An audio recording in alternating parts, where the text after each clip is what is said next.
Bismillahirrahmanirrahim. Assalamualaikum warahmatullahi wabarakatuh. Saudara-saudaraku yang dirahmati Allah Subhanahu wa taala. Sebelum munculnya para gerombolan pembatal nasab yang batil ini, yang sekarang berkoar-koar menghujat habaib, ya mencaci maki habaib, memfitnah para habaib yang ada di Nusantara ini, di zaman dulu, di zaman Rasulullah Shallallahu Alaihi Wasallam, sudah pernah terjadi yang demikian itu. Coba kita sama-sama buka dalam kitab As-Sawi pada juz yang Ar-Rabi, juz yang keempat. Kitab As-Sawi ini adalah sarah dari kitab Tafsir Jalalain. Tafsir Jalalain mensyarahi Al-Quran, tafsir Al-Quran ya. Kemudian disarai lagi oleh Tafsir As-Sawi oleh Imam As-Sawi. Pada juz yang keempat tentang asbabun nuzul daripada surat Al-Kautsar. Qolal mu'alif di sini diterangkan qauluhu sumiya an-nabiyyu sallallahu alaihi wasallam abtaro. Jadi Rasulullah sallallahu alaihi wasallam kanjeng Nabi Muhammad itu dijuluki abtar oleh orang-orang munafik, oleh orang-orang kafir, ya. Maksudnya apa? Hai sukola batara Muhammadun. Yang mengatakan ini adalah Al-As bin Wa'il, ya. Dia mengatakan batara Muhammadun. Artinya terputuslah keturunannya Muhammad. Falaysa lahu man yakumu bi amrihi min ba'dihi. Tidak akan ada lagi orang yang akan menggantikan kedudukan dan posisinya Muhammad. Di waktu itu orang-orang ini jangkar kepada Nabi Muhammad. Tidak menyebut Nabi ataupun Rasul, tidak. Langsung saja sebutkan namanya saja. Wa falaysa lahu man yakumu bi amrihi min ba'dihi. Muhammad ini sudah terputus nasabnya. Tidak akan ada lagi generasi yang akan menggantikan Muhammad setelah Muhammad mati, kata dia. Falamma qala tilkal maqalah, maka di saat maqalah ucapan ini muncul dari mulut-mulut busuk, ya, kaum-kaum kufar atau kaum-kaum zindik, kaum-kaum munafik, maka nazalat as-suratu, maka turunlah surat Al-Kautsar ini yang gunanya adalah tasliyatan wa tafsiran lahu sallallahu alaihi wasallam. Fungsinya Allah menurunkan surat ini sebagai tasliyah, sebagai penghibur kepada Rasulullah, sebagai wujud pembelaan Allah terhadap kekasihnya yang sedang bersedih karena dikatakan al-abtar, sekaligus wa tafsiran sebagai kabar gembira. Maka qalu ingda mauti ibnihi Al-Qasim,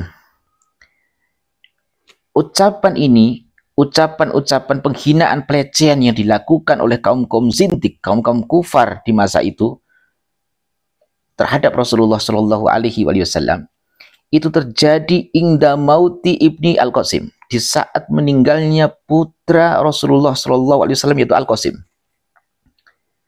Jadi putra Rasulullah yang bernama Al-Qasim itu meninggal dunia.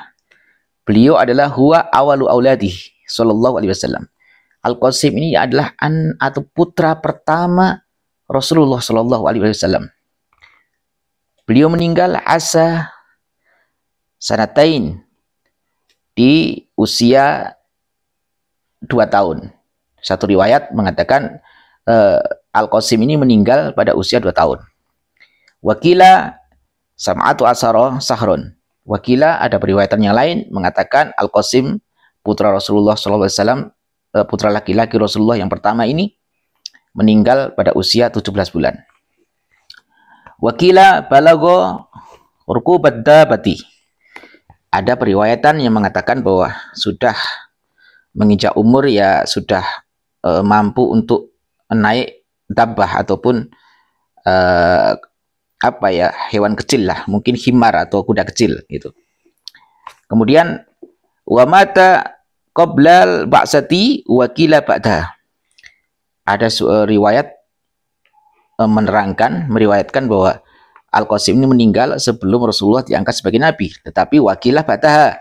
Tapi yang kuat ini, wakilah ba'daha. Tapi ada periwayatan yang sesudah Rasulullah diutus atau dilantik menjadi rasul. Wa huwa awwalu man mata min auladihi. Dan beliau Al-Qasim ini adalah pertamanya putra Rasulullah yang meninggal dunia dari putra-putra Rasulullah yang lain. Wahum sab'atun. Putra Rasulullah itu ada 7. Yang pertama Al-Qasim. Kemudian Abdullah. Ya. Abdullah ini dilakopi al-mulaqab bitoyib, dilakopi dengan nama At-Thayyib. Kemudian Thohir, kemudian Ibrahim, kemudian Zainab, kemudian Ruqayyah, kemudian Fatimah, kemudian Ummu Kulsum. Ya, ini putra dan putri Rasulullah Shallallahu Alaihi Wasallam. Wa kulluhum min Khadijati. Dan semuanya ini lahir dari rahim Khadijah. Khadijah al-Kubra. Illa Ibrahim, kecuali putra Rasulullah yang bernama Ibrahim. Ini adalah famin Maryah al-Qibtiyah. Putra Rasulullah yang bernama Ibrahim ini lahir dari istri Rasulullah, Maryah al-Qibtiyah. Wa matu jami'an fi hayatih. Dan semua putra-putra dan putri-putri Rasulullah wafat, tidak ada yang tersisa selama Rasulullah masih hidup. Illa Fatimah, kecuali Fatimah Zahra, putri Rasulullah satu-satunya yang hidup. Akan tetapi fa'asad ba'dahu, kemudian menyusul setelah Rasulullah meninggal dunia. Kemudian Fatimah ini segera menyusul, tidak selang lama. Zamanan yasiron. Fa'asad ba'dahu zamanan yasiron. Kemudian setelah Rasulullah meninggal, Fatimah Zahra ini karena putri kesayangannya, dia menyusul Rasulullah selang waktu tidak lama. Wa matat, kemudian ridwanullahi alaihim, semoga Allah meridhai semuanya ajmain. Wa dzurriyyatihi, dan juga keturunan-keturunan Rasulullah. Wa dzurriyyatihi, bukan ahli baitihi ya. Wa dzurriyyatihi, berarti dzurriyyah ini lebih luas. Kalau ahli baitihi mungkin hanya terbatas pada ahli baitnya Nabi di masa hidup Rasulullah.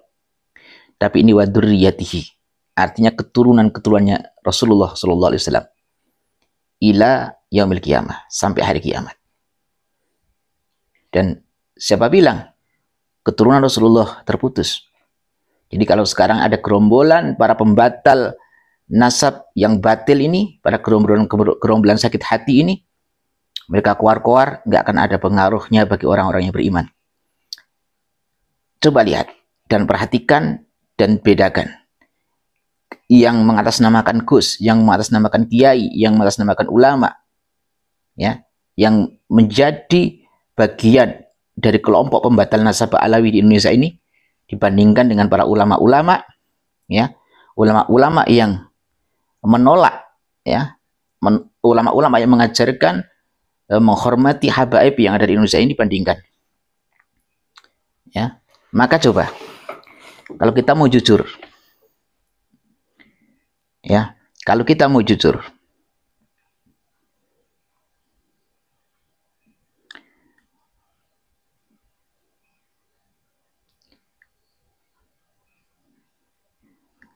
NO ini sejak zaman berdirinya NO ini, ulama-ulama sepuh kita, tidak ada satupun yang mengatakan bahwa nasab Alawi, nasab habaib yang ada di Nusantara ini batal. Tiba-tiba muncul sekarang segerombolan orang yang secara keilmuannya tidak jelas, mengandalkan tesis, yang tesis ini pun masih banyak dibantah secara ilmiah oleh ulama-ulama dan oleh pakar-pakar yang lain. Kemudian tiba-tiba sekarang memasakkan diri seakan-akan mereka adalah pembawa kebenaran. Na'udzubillah min dzalik. Semoga Allah selamatkan kita dari kelompok-kelompok ini. Bahwa artinya pembatalan nasab itu tidak hanya terjadi di masa sekarang, tapi dulu juga pernah terjadi di masa Rasulullah sebagai datuk daripada Ba'alawi atau datuk daripada